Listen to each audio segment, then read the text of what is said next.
o Evangelho de Jesus Cristo, cujo autor São Lucas escreveu, o capítulo de número 5, aleluia. Louvado seja o nome do Senhor. Aleluia. Uma alegria estarmos aqui Aleluia. nesta noite, uma noite tão tremenda, tão maravilhosa, em que nós já podemos sentir a presença de Deus. Aleluia. Aleluia. Glórias a Deus. Quantos acharam? Capítulo 5, verso 17 Aleluia. e ao 19. Amém? Quando nós terminarmos de ler, os irmãos podem se assentar. Aleluia. Louvado seja o nome do Senhor. Assim está escrito: e aconteceu que em um daqueles dias estava ensinando e estavam ali assentados fariseus e doutores da lei, que tinham vindo de todas as aldeias da Galileia e da Judeia e de Jerusalém, e a virtude do Senhor estava com ele para curar. Eu queria que todos dissessem comigo assim: e a virtude do Senhor estava com ele para curar. Eis que uns homens transportavam numa cama um homem que estava paralítico, e procuravam fazê-lo entrar e pô-lo diante dele, e não o achando por onde o pudessem levar, por causa da multidão, subiram ao telhado, e por entre as telhas o baixaram com a cama até o meio, diante de Jesus. E vendo-lhes a fé, Jesus disse ao paralítico: homem, os teus pecados te são perdoados. E os escribas e os fariseus começaram a arrazoar, dizendo: quem é este que diz blasfêmias? Quem pode perdoar pecados senão Deus?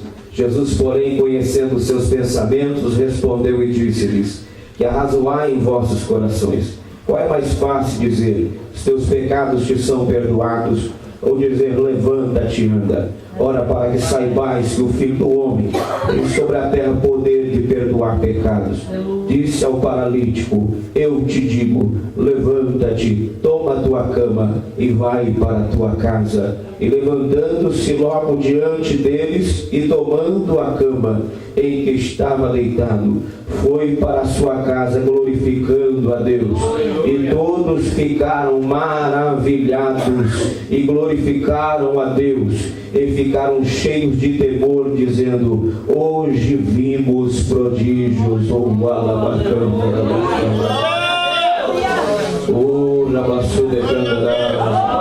Eu quero profetizar nesta noite, aleluia, que hoje, se Jesus estiver neste lugar, e se a virtude do Senhor estiver sobre a vida dele, aleluia, hoje acontecerá prodígios aqui pela fé. Quem acredita nisso, levanta a mão.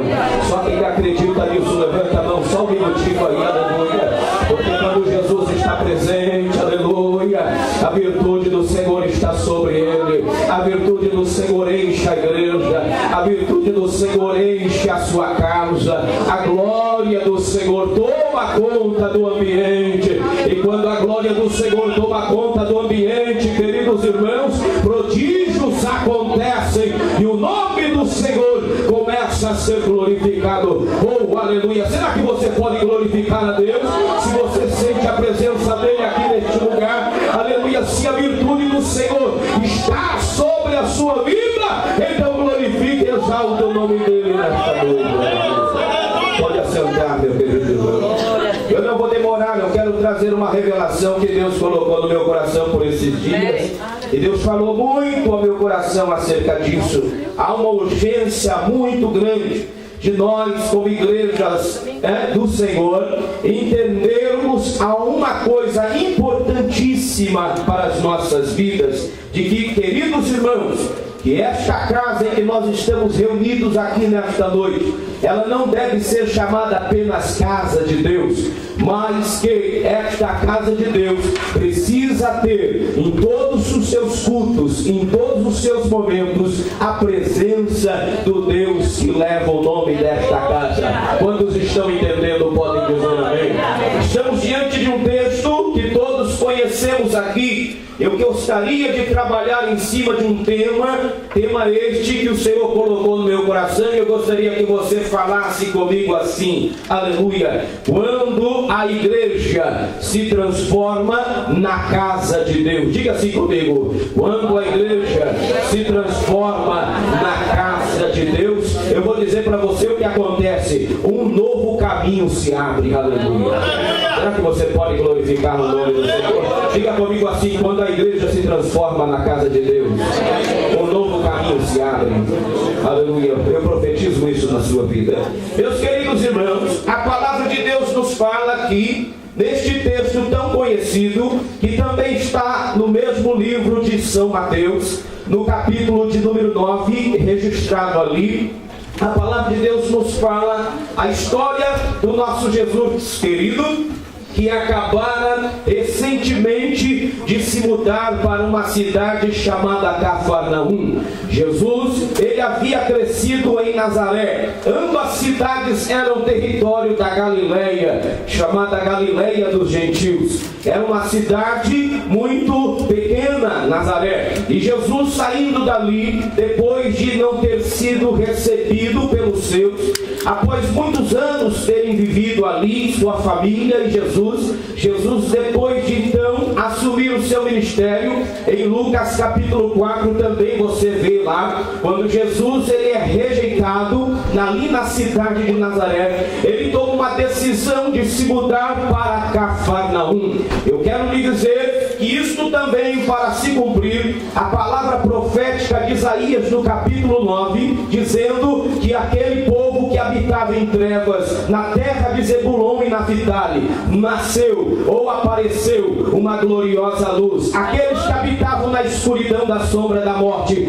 raiou-lhes a luz, aleluia. Jesus, para cumprir a profecia de Isaías, ele se move para lá. Mas Jesus não se moveu para Cafarnaum somente para isso. E a palavra de Deus nos diz lá no capítulo de número 13 de São Mateus, no verso de número 1, que Jesus morava em uma casa em Cafarnaum. O capítulo 13 de Mateus, verso 1, diz que ele sai da sua casa e vai até a frente do mar da Galileia, chamado também mar de Tiberíades, porque ele morava ali porque aquele lugar era um lugar estratégico para que Jesus fizesse a obra missionária. Jesus morava de frente para a praia, não como uns aqui, quem sabe, ou aí afora, que querem morar na praia apenas para curtir a praia. Jesus morava na praia porque o melhor meio de transporte para chegar lá do outro lado do mar, chegar lá nas 10 cidades chamadas Decápolis, ou na terra de Gadara, ou na terra de Genezaré, Jesus fazia isso rápido,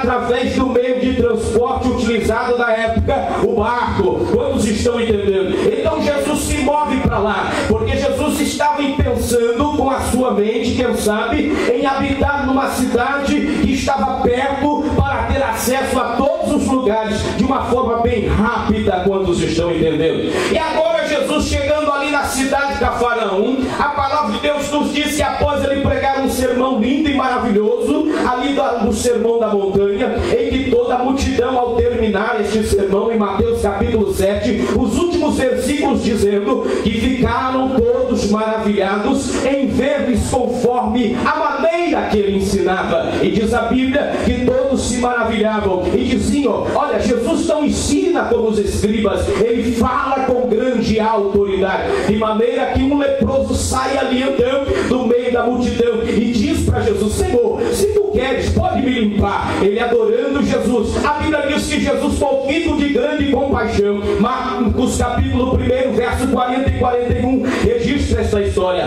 Também Mateus capítulo 8, versículo número 1, também fala deste moço, que lá da cidade de Cafarnaum recebeu o primeiro milagre que Jesus faria ali naquela cidade. Jesus tocando naquele leproso, diz a Bíblia que logo ele é limpo para a glória de Deus, e ele sai limpo para a glória do louvor do nome do Senhor. Jesus sai ali naquele momento, então agora ele se dirige para a cidade, para as cercanias da cidade de Cafarnaum. De repente sai um homem lá. Este não era israelita, era um homem romano, era um homem que era gentil como eu, você também somos, mas agora tem uma diferença, é que nós já temos a promessa que ele recebeu. Qual foi a promessa que este homem recebeu? Quando este homem mostrou tamanha fé para Jesus, a Bíblia diz que ele disse: olha, eu também sou homem, não é? Após ele pedir: olha, tem o meu servo lá para você curar, Senhor Jesus. Jesus disse: eu vou lá. Ele disse: não, eu sou homem de autoridade como o Senhor. Eu sei que se o Senhor mandar,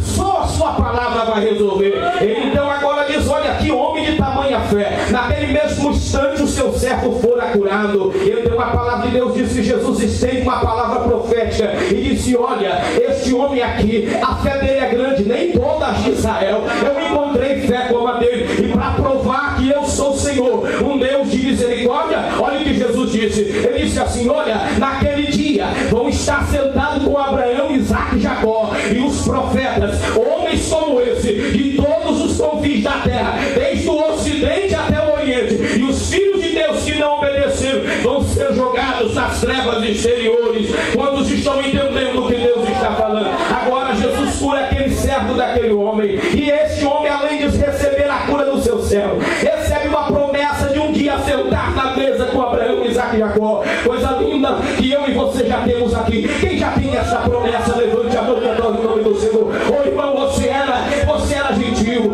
não havia promessa para mim e para a tua vida, mas Jesus já te alcançou. Pelo sangue de Cristo você foi comprado. Agora você tem uma promessa, que é sentar na mesa de Abraão, Isaque e Jacó. Aleluia. Jesus saiu lá, então a Bíblia diz que ele se dirige para a casa da mãe de Pedro, chegando ali então melhor da sogra de Pedro, né? Quem sabe poderia ser até como mãe para ele, né? Porque ele se preocupara com a sua sogra de tal maneira que chamou Jesus para ir lá. A Bíblia diz no capítulo 8 de Mateus, então Jesus vai até a casa dela, toca no seu corpo, e a Bíblia diz que a febre vai embora. Estava com grande febre, e então uma multidão se juntou ali. A Bíblia diz que todos os enfermos e todos os endemoniados Jesus curou ali na casa da sogra de Pedro. E o texto diz: para se cumprir a escritura de Isaías, no capítulo 53, que ele levou sobre si todas as nossas enfermidades. Está escrito lá em Mateus 8. Para cumprir isso, Jesus curou todo mundo. Não ficou um doente, não ficou um endemoniado. Jesus sai daquela multidão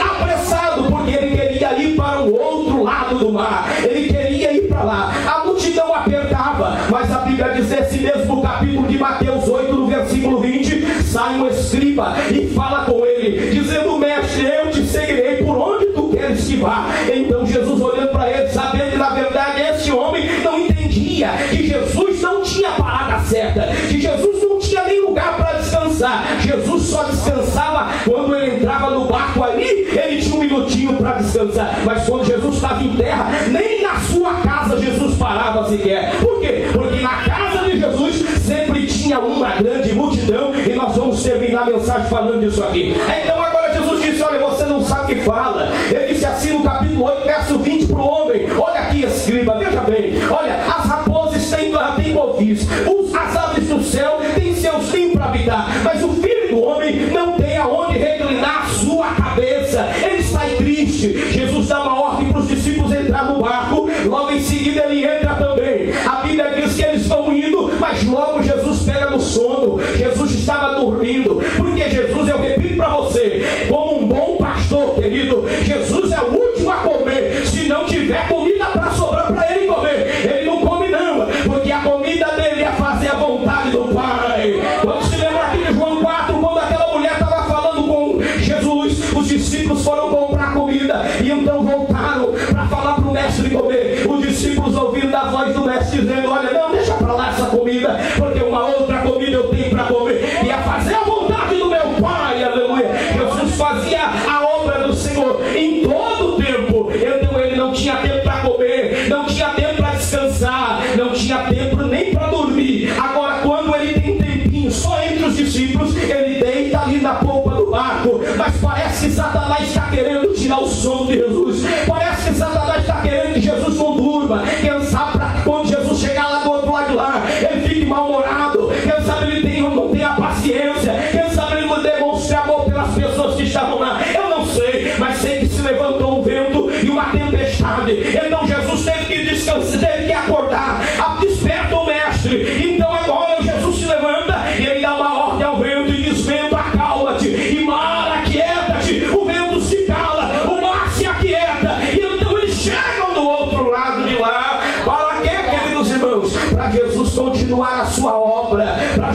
continuar a sua obra missionária. Jesus chega lá em Genezaré, ele cura um homem que estava endemoniado. Melhor, ele liberta aquele homem que estava endemoniado. A Bíblia fala que quando ele chega do outro lado de lá, aquele homem que estava preso em cadeias, ele então agora, ele se dirige a Jesus, e Jesus agora liberta aquela vida. Jesus liberta aquele homem, e agora então os demônios olham para Jesus e dizem: olha, deixa que entremos nesses porcos. Jesus disse: vai. Então os porcos entram ali naquele precipício e se lançam abaixo. Diz a palavra de Deus que os donos daqueles porcos olham para Jesus assombrados e dizem: Jesus, vai embora daqui, saia daqui que nós estamos assombrados. Jesus então agora volta para casa, e a Bíblia diz no capítulo que nós lemos aqui em Lucas, capítulo de número 5, Jesus deixa a terra de Gadara. Só que Jesus não deixa a terra de Gadara como um derrotado, não. Ele é o vencedor por excelência. Ele saiu de lá expulso, mas antes de sair de lá expulso, uma alma fora salva, porque uma alma para ele vale mais do que o mundo inteiro. Ele volta para Cafarnaum, e Jesus estava cansado. Aquele dia não deu nem para ele dormir direito, porque quando ele dormia, como já falei aqui, o vento e a tempestade o impediu que ele pudesse descansar. A palavra de Deus diz que logo chegando ali no lado de cá de Cafarnaum, atravessando ele o mar da Galileia, a Bíblia diz que ele estava na casa naquele dia, e a Bíblia diz que ele estava ensinando. Então logo a palavra de Deus diz no capítulo que lemos de Lucas, capítulo 5, versículo 17: e foi vindo gente de todas as aldeias, de todos os lugares. Diz a Bíblia que veio de todas as aldeias de Galileia, Judeia e de Jerusalém, muitos fariseus e doutores da lei estavam assentados enquanto Jesus ensinava a palavra de Deus. A Bíblia diz que havia gente do lado de dentro e do lado de fora, uma grande multidão que chegou ali naquele lugar. Eu quero falar para você uma coisa: Jesus, ele, queridos irmãos, morou ali naquela cidade, mas nem sempre, aleluia, aquela casa ficava cheia. A primeira coisa que eu quero trazer como revelação que Deus colocou na minha vida nesta noite, para você entender, a casa era de Jesus. Eu fico pensando, todas as vezes que as pessoas que moravam ali ficavam perguntando umas às outras, dizendo: aquela casa ali simples lá do lado de fora, é aquela casa ali simples que está ali em Cafarnaum, de frente para o mar, é a casa de Jesus, aquele que curou, aleluia, aquele leproso, aquele que curou o servo do romano, é a casa dele, aquele que curou a sogra de Pedro, é a casa dele, é a casa daquele que curou todos os enfermos endemoniados alguns dias atrás, é a casa dele. Mas ele está lá, eles disseram: não está lá, mas então vamos deixar para uma outra oportunidade. Quando ele estiver lá, a gente vai lá. Quantos estão entendendo? A casa era de Jesus, mas só havia uma multidão ali quando Jesus estava presente. Eu quero dizer para você, eu vou repetir bem para você entender, meu querido irmão, Deus escolheu esta igreja para ser a casa do Senhor, para ser a casa de Deus, mas só haverá, aleluia, em primeiro lugar, uma fluição de multidões. Só haverá muitas almas que vão chegar aqui enquanto Jesus estiver presente. Se Jesus não estiver presente, irmão, querido irmão, não vai haver motivação para que as pessoas queiram estar lá. Mas eu glorifico a Deus porque eu sinto que Jesus está aqui nesta noite. Eu sinto que Ele está aqui. Quem é que sente que Ele está presente? O salmista Davi escreveu no Salmo 26, no verso 8: ó, como eu tenho amado a tua casa, porque é o lugar onde habita a tua presença e a tua glória. Ô irmão, nós queremos adorar a Deus aqui. Saímos de nossas casas, viemos aqui para glorificar a Deus. Eu sei que você veio aqui para contemplar a presença do Senhor Jesus. E eu quero dizer para você que saiu da sua casa, quem sabe triste, quem sabe com um problema, eu quero te dizer que Jesus está aqui nesta noite, e a virtude do Senhor está sobre a vida dele, e o seu milagre você vai levar para a sua casa. Então primeiro é necessário entender que a igreja não pode ser só chamada casa de Deus. A igreja precisa mais do que isso. A igreja precisa da presença de Deus no meio dela. A presença de Deus tem que estar aqui. Porque se a presença de Deus não estiver aqui, irmãos, essa casa vai ficar empoeirada, essa casa vai ficar com teia de aranha, essa casa vai ficar esquecida, vai ficar abandonada. Irmãos, porque o mundo, irmãos, é muito mais atraente. Aleluia. Sim ou não? As pessoas preferem ir para muitas baladas, não é como aquelas baladas que houve ali no Brasil, todo mundo fica sabendo disso. O povo prefere isso aí, o mundo prefere isso aí. Agora, irmãos, para vir na casa de Deus, irmãos, é só a presença de Deus que atrai. É só a presença de Deus que faz jovens, irmãos, que estão desesperados para sair para a balada uma hora dessa. Faz ele vir na casa de Deus para adorar ao Senhor e glorificar o seu nome. É só a presença de Deus e Oxalá que ela possa estar conosco em todos os cultos. Então agora, queridos irmãos, a Bíblia nos fala que Jesus estava ensinando, e os fariseus que vieram de todas as aldeias, que vieram de todos os lugares ali, estavam assentados com os doutores da lei. E a Bíblia diz que a virtude do Senhor estava sobre ele. A segunda coisa que o Senhor me fala nesta noite, que na igreja de Jesus quem prega é ele. Na igreja de Jesus é ele quem fala, é ele quem ensina. Na igreja de Jesus é ele quem tem a palavra. Na igreja de Jesus é ele quem tem a revelação. Na igreja de Jesus o fariseu tem que aprender. Na igreja de Jesus até o doutor da lei tem que ficar sentado. Na igreja de Jesus quem prega é o Espírito Santo. Na igreja de Jesus é ele quem tem a palavra. É ele quem revela, porque é ele quem conhece o teu segredo. É ele quem conhece a tua necessidade. É ele que sabe o que você precisa. É ele que sabe como você chegou aqui hoje. É ele quem sabe como Satanás tem atormentado a sua vida. É ele que tem a palavra. É ele que conhece a mente e os corações. E quando ele prega, meu querido irmão, a virtude do Senhor está sobre a sua cabeça.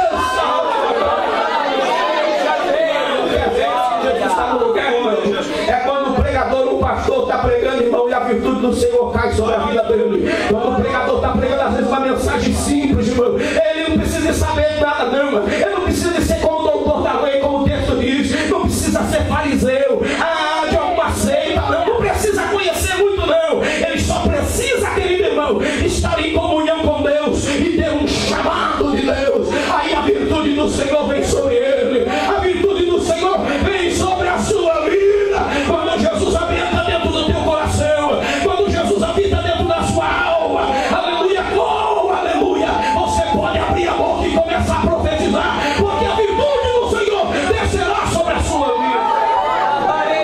Nós estamos precisando, irmão. Nós estamos precisando da virtude do Senhor. É isso que nós estamos precisando, irmão. Nós estamos precisando da unção de Deus. É a unção de Deus sobre o ministério. Se você canta, você tem que ter unção. Se você prega, a unção de Deus tem que estar na sua vida. A unção de Deus tem que estar na igreja. Porque quando a unção de Deus está no meio da igreja, aleluia, coisas maravilhosas acontecem.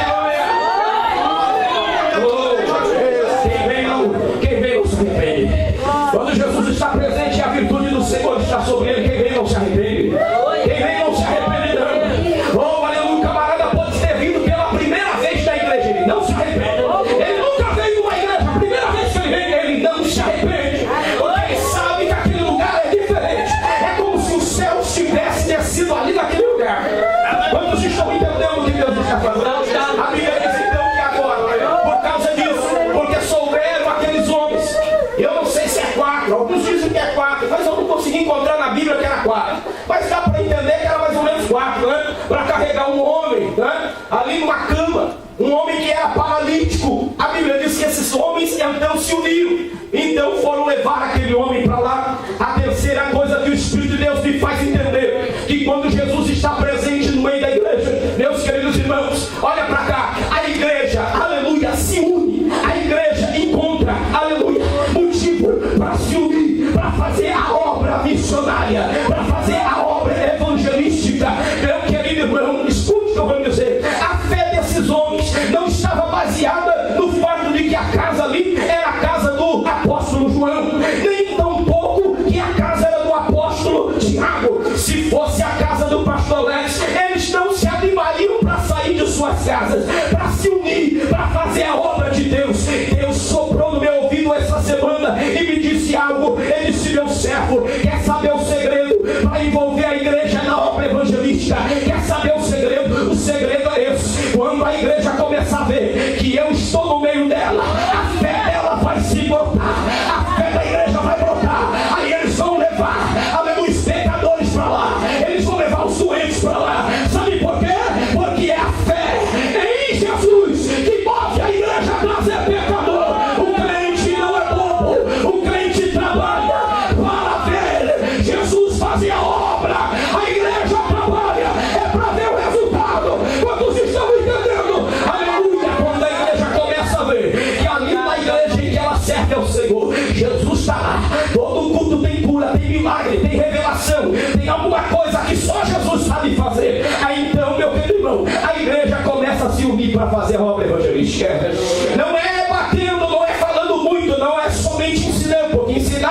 ensinar. Mas não é só perdendo, não é só falando. Sabe o que é o segredo maior? O segredo maior é que a igreja precisa começar a acreditar e entender que Jesus está lá, que trazendo aqui um pecador, um perdido, fazendo um convite lá fora. Aleluia!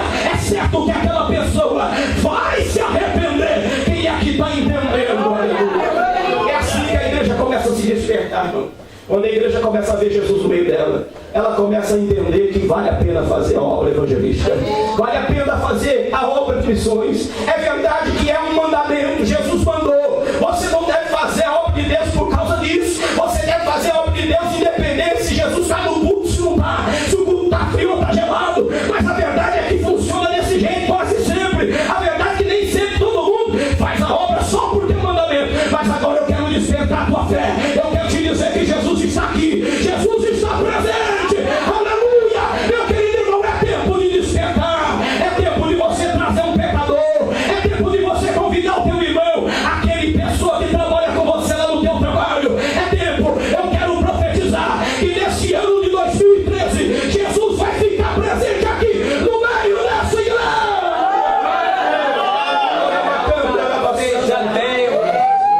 Em quarto lugar, quando Jesus está presente, meu querido irmão, a igreja se fortalece no Senhor. Diga assim: a igreja se fortalece no Senhor. E não há barreiras.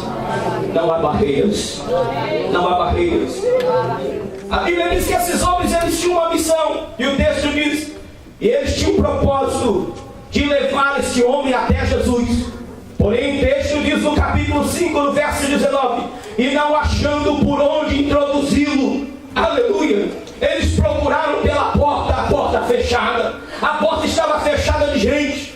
Olharam pela janela, quem sabe um assentado na janela daqui, a outra dali. Olharam para todo lado, não tinha por onde entrar. Quantas barreiras, meu querido irmão, para chegar até Jesus. Quantas barreiras existem, irmão, para a gente entrar na presença de Deus. Até na época da graça, pastor, nós temos livre acesso, sim ou não, para entrar na presença de Deus. Irmão, só que escuta aqui o que eu vou dizer para você. Mesmo assim, é difícil, querido irmão, quando, aleluia, a gente tem um objetivo de chegar na presença de Jesus. Eu quero te dizer uma coisa: tem uma multidão também que está com o mesmo objetivo que você. Quem aqui está entendendo? Oh, aleluia! Tem muita gente, e esses homens estão encontrando por onde entrar. A Bíblia diz que eles subiram pelo telhado da casa, queridos irmãos. Eles subiram para cima daquela casa. A história fala que as casas ali naquela época eram feitas de barro,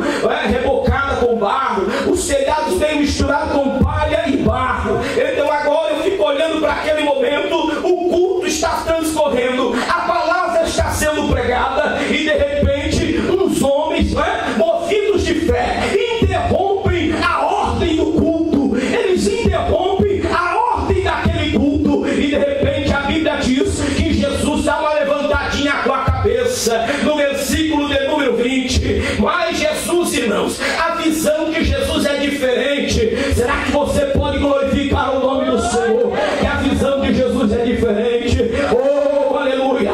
A visão de Jesus era diferente. Quando Jesus olhou para aqueles homens introduzindo aquele moço paralítico, oh, aleluia! Jesus não pensou como os fariseus pensaram, porque os fariseus certamente, a Bíblia não diz, mas certamente não gostaram daquilo que estava acontecendo. A história diz também que ninguém, quando estivesse ministrando a palavra, poderia ficar acima do ministrante. É por isso que no templo de Salomão, quando foi ser inaugurado, a Bíblia diz que ele levantou um púlpito alto e se colocou acima de todos. Aleluia! A Bíblia também fala nos dias de Esdras que ele fez um púlpito de madeira e fez um púlpito alto assim, e então ele ficava em cima e todos ficavam abaixo, porque acima da palavra de Deus não há nada. Quantos estão entendendo? Não há nada, sim ou não? Você pode glorificar o nome do Senhor.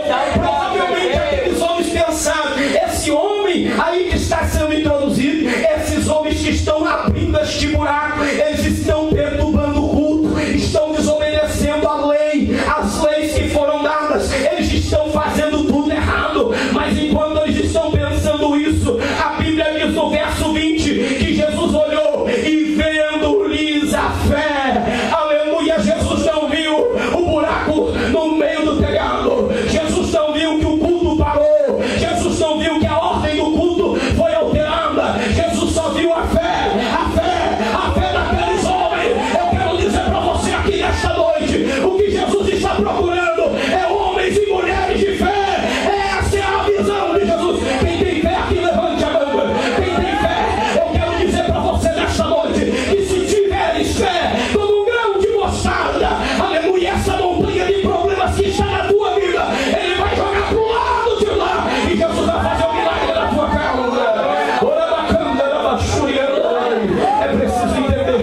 procurando fé. Será que tem fé aqui nesta noite? Jesus está procurando fé. Eu quero dizer para você, Jesus procura fé. Jesus procura fé. Jesus está procurando fé, querido irmão. Mas irmão, fé era uma coisa que não faltava naqueles homens, porque eles sabiam que Jesus estava ali. Espírito de Deus, Fé Senhor. nunca faltará Aleluia. no meio da igreja que Jesus está presente. A nossa fé, aleluia, vem por ouvir a palavra dele. Era ele quem estava pregando. Enquanto ele pregava, a fé crescia. Enquanto ele ensinava, crescia a fé, crescia a fé. Enquanto ele prega hoje aqui nesta noite, a tua fé vai crescendo, a tua fé vai crescendo, a tua fé vai crescendo. E o teu milagre você vai levar para a tua casa. Quem tem fé aqui, levanta a mão. Só quem tem fé, levanta a mão. Só quem tem fé, levanta a mão e adora o nome do Senhor. Acredite que o teu milagre vai chegar. A expectativa da igreja sempre é menor do que Deus quer fazer no meio dela. Do Senhor. Esses homens tinham uma expectativa de ver aquele homem curado, sim ou não? Eles queriam a cura, mas Jesus sempre tem mais. Diga, Jesus sempre tem mais. Diga, Jesus sempre tem uma coisa a mais. Eles esperavam a cura. Jesus, olhando a fé deles, disse assim no verso 20: aleluia, moço. Aqui diz no capítulo Lucas, capítulo 5, verso 20, diz homem, não é? Diz homem. Mas lá em Mateus capítulo 9 diz assim: filho. Diga filho. Aleluia. Diga filho. A palavra filho ali no original é teknon, que quer dizer filho amado. Aleluia. Porque existem duas palavras no Novo Testamento para falar de filho. Uios, que quer dizer filho apenas, macho e fêmea. E teknon, que quer dizer filho amado. Jesus falou com ele: filho amado, aleluia, os teus pecados te são perdoados. Oh, glória! Jesus olha para você nesta noite que veio aqui buscar um milagre, quem sabe uma porta aberta, alguma coisa na sua vida. Ele olha para você assim: meu filho, você veio buscar cura, mas eu tenho mais para você. Eu tenho perdão dos seus pecados. Eu perdoo os seus pecados. O meu filho morreu na cruz do Calvário para perdoar os seus pecados. Jesus perdoa pecados aqui nesta noite. Eu quero dizer para você, filho, aleluia, ele te perdoa. Não importa como você veio aqui nesta noite. Ele te perdoa, ele te perdoa, ele te perdoa. Com 5 minutos eu vou terminar esta mensagem. Eu quero dizer para você, irmão, Jesus tem perdão para nós aqui nesta noite. Eu vou falar uma coisa aqui interessante que Deus colocou no meu coração quando eu estava sentado ali. A Bíblia fala em Números capítulo 9, querido irmão, que quando o povo não podia celebrar a Páscoa no Velho Testamento, porque não havia homens santificados para oferecer a oferta da Páscoa. Não havia líderes, a Bíblia diz lá, não havia sacerdote suficiente. A Bíblia diz que então agora aqueles que estavam purificados celebrassem a Páscoa. Mas os que não estavam, porque quem sabe tocaram no morto, ou quem sabe por causa da caminhada longa, eles deveriam, queridos irmãos santos, celebrar a Páscoa no mês seguinte. Quantos estão entendendo?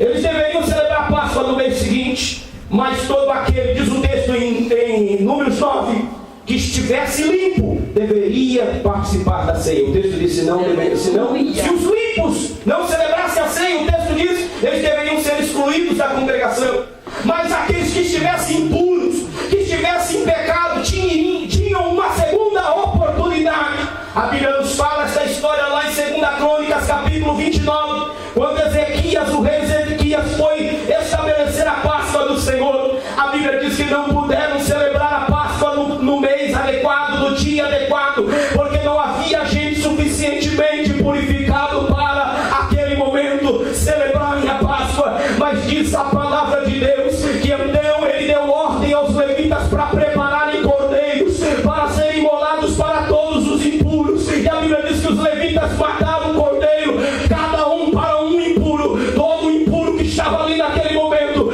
um cordeiro foi imolado por eles. E a Bíblia diz que Ezequias tomou a palavra, e o texto diz que ele fez uma oração, e ele disse: Senhor, ainda que não estavam preparados e puros para celebrarem a Páscoa, oh Deus, eles vão poder celebrar a Páscoa, porque o Senhor os purifica neste momento. Diz a Bíblia que estes homens que não